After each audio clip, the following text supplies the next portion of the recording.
महाराज बेटियों को पिता सब कुछ दे, बाप बाप होता है। कई पिता तो मैंने ऐसे देखे हैं, ये सत्यता है। आप किसी से पेन मांगो, पेन तो पेन देने में हिचकिचाएगा, और यहाँ इतने ऐसे पिता बैठे होंगे जिन्होंने अपनी बेटियों को विदा किया होगा। एक समझदार लड़का जब विदा करके लाता है ना, तो किसी ने पूछ लिया कि दहेज में क्या क्या मिला, तो एक समझदार लड़का जवाब देता है कि एक बाप ने अपनी बेटी दे दी, एक माँ ने अपने कलेजे का टुकड़ा दे दिया, एक बहन ने अपने साथ खेलने की गुड़िया दे दी, एक भाई ने अपनी हमजोली दे दी, सहेलियों ने अपनी प्यारी सी सखी दे दी, गांव वालों ने अपना खिलौना दे दिया, और आप दहेज की बात करते हो।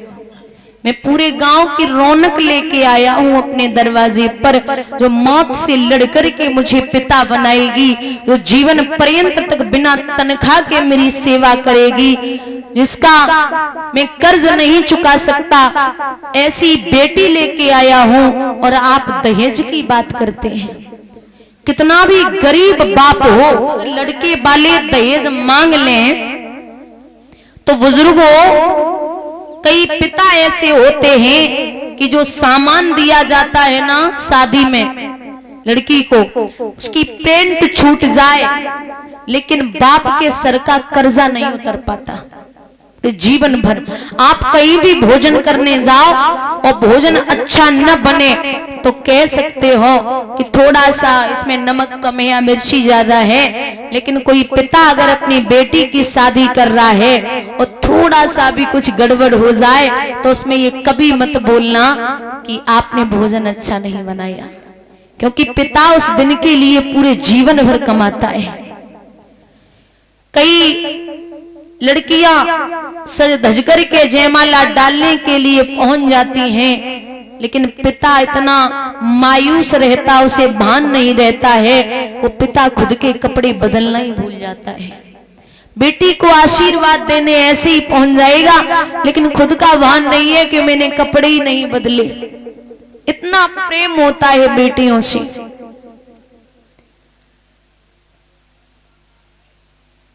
यहां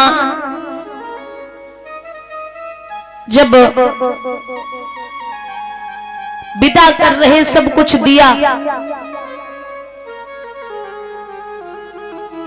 आजकल एक चीज है कि आप लड़के वालों को कितना भी दहेज दे दो, लड़के वालों को कितना भी दहेज दे दो, लेकिन वो ये कभी नहीं कह सकते कि बहुत मिल गया, मतलब उनका पेट नहीं भरता।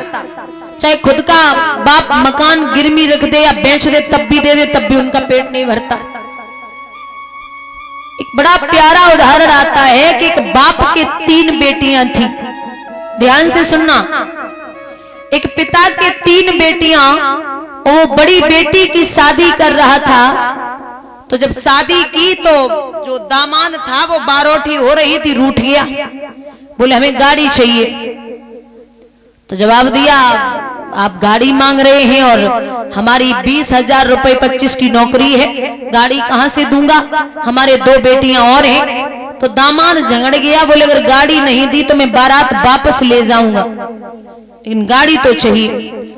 पिता ने, बाप ने अपनी पगड़ी उतारी और दामाद के चरणों पर रख दी, बोले अब जो भी है जैसा भी है आप निभा लो, बेटियां और हैं 2, उनको भी देनी पड़ेगी। लेकिन जिद कर गया दामाद।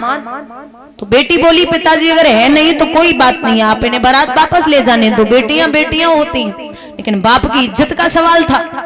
बाप ने यहां वहां से पैसे इकट्ठे किए, दामाद को गाड़ी दी, बढ़िया संपन्न विवाह अच्छे से हुआ। सुबह विदा करा के जब लड़का आया उस बेटी को लेके, तो बोले स्नान ध्यान करके मंदिर चलना, हमारे यहाँ की रस्म है कि जब शादी होके आती है तो मंदिर जाते हैं। तो बिटिया को वहीं बगल वाली सीट पे बिठा लिया, साहब खुद गाड़ी चलाए रहे। अब इतनी स्पीड में गाड़ी है, पत्नी बार बार रोक रही, महाराज धीरे चलिए, आराम से चलिए, आपको चलानी नहीं आती, आप धीरे चलिए। अब महाराज खुद के बाप को रुपया लगो हो तब तो वे धीरे चले हैं, खुद के बाप को तो लगो ना। फुल स्पीड में गाड़ी चला रहे। मंदिर के पास जब पहुंचे तो भिखारी सड़क पार कर रहा था, मतलब विकलांग था, बैसाखी का सहारा लेके चल रहा था। तो गाड़ी इतनी स्पीड में जब तक कंट्रोल की तब तक भिखारी के छूने से बची। अब साहब ने अपनी गलती नहीं मानी, आग बबूला हो गए। बोले क्यों रे, लंगड़ा तो है, अंधा भी हो चुका, इतनी बड़ी गाड़ी तुझे दिखाई नहीं दी? अरे अगर तू मर जाता तो तेरे रोने वाले नहीं थे आगे पीछे, अगर ये गाड़ी टूट जाती तो इसका हर्जाना कौन तेरा बाप देता? इतनी तेज डांट लगा रहे। भिखारी हाथ जोड़ा, साहब गलती हो गई, माफ कर देना। दिखाने बोले ऐसे कैसे नहीं दिखा, अगर गाड़ी टूट जाती तो पैसा कौन देता? पत्नी गाड़ी से नीचे उतरी, महाराज उसने 100 रुपए निकाले और भिखारी को दे दिए। जो भिखारी को दिए, अब साहब और आग बबूला हो गए। बोले पागल है क्या, तेरे जैसे लोगों ने भिखारियों के दिमाग खराब किए, इसे पैसे देने की क्या जरूरत थी? पत्नी ने पति का चेहरा देखा और जवाब दिया, जबान संभाल के बात करिए, इसके पैर नहीं है और घर से गरीब है, खाने को दाने नहीं, तभी ये भीख मांग रहा है। और तुम्हारे तो पैर सही सलामत है, घर से ठीक ठाक हो, तुम मंडप के नीचे बैठ के हमारे बाप से भीख मांग रहे थे, तब तुम्हें शर्म नहीं आई? तुम्हारे तो पैरों सही सलामत हैं, घर से ठीक ठाक हो, तुम मंडप के नीचे बैठ के मेरे बाप से गाड़ी मांग रहे थे भीख में, तब तुम्हें शर्म नहीं आई? अब चाहे मंडप के नीचे बैठ के मांगो, चाहे मंदिर के अंदर मांगो, चाहे मंदिर के बाहर मांगो, चाहे रोड पे खड़े होके मांगो, भिखारी समय क्वालिटी अलग अलग है। बोलिए गोविंद भगवान की। महाराज अगर बेटियों के बाप से मांगोगे तो भिखारी से भी बेहतर हो, खुद कमाइए तब पता चलेगा। अरे कुछ लोग कहते हैं कि हमने अपने बेटे को कोर्स कराया, डॉक्टर बनाया, नौकरी करवाई है, बहुत पढ़ाया लिखाया, इतना दहेज देता है बाप। अच्छा, पिता चाहेगा तो अपने मन से बहुत कुछ देता ही है, बेटियां सुखी रहें। लिखते हैं विद्वान, ओ दहेज के ठेकेदारों तुम्हें अकल कब आएगी, और ये दहेज की बीमारी भारत से किस दिन जाएगी।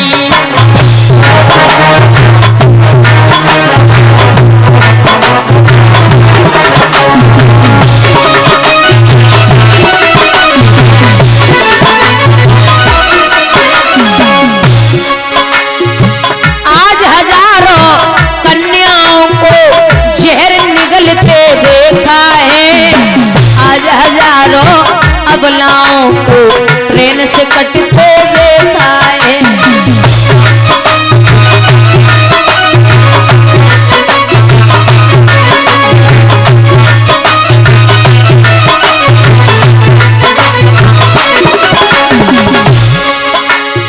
ये दहेज की मारा मारी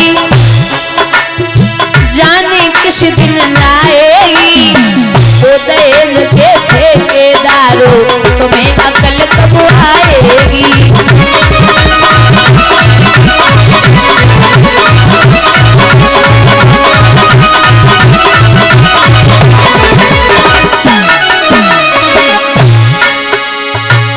आज हजारों कन्याओं को आग लगाते देखा है, आज हजारों बहनाओं को फांसी लगाते देखा है।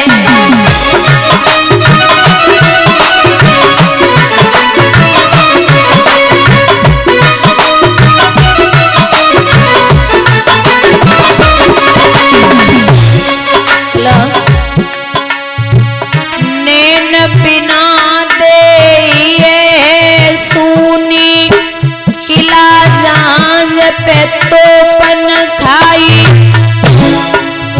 बालू के महल रुके कब हुआ बिना परहेज की ना दवाई।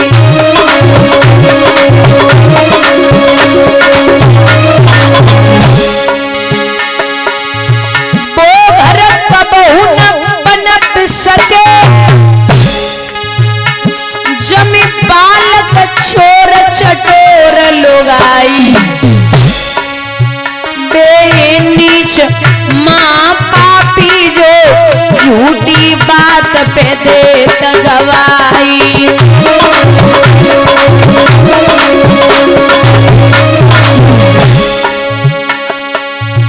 दुश्मन मिले सवेरे सवेरे, मतलबी यार ना मिले।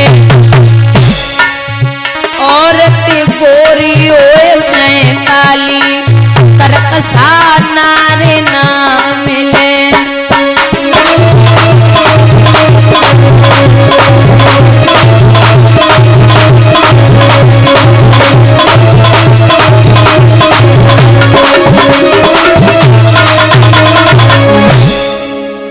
महाराज विदा किया। बाबा जब आए हैं विदा करा के, तो मैया ने जवाब दो, पिछलो जन्म तो जैसे तैसे हमने काट लियो, अब हमारी इच्छा है कि आप महल बनवाओ। तो श्रोताओं, सोने के महल बनवाए गए। उन महलों का गृह प्रवेश करवाने के लिए आए विश्वशर्मा ब्राह्मण। विश्वशर्मा जो रावण के पिताजी हैं, रावण साथ में आया। उसने महल देखे सोने के तो अचंभित हो गया। पूजन हुआ, गृह प्रवेश हुआ। बाबा प्रसन्न हुए, बोले कहिए महाराज आपको क्या चाहिए। रावण ने इशारा दिया कि हे पिताजी, हमें ये सोने के महल बड़े अच्छे लगे, आप ये सोने के महल ले लो।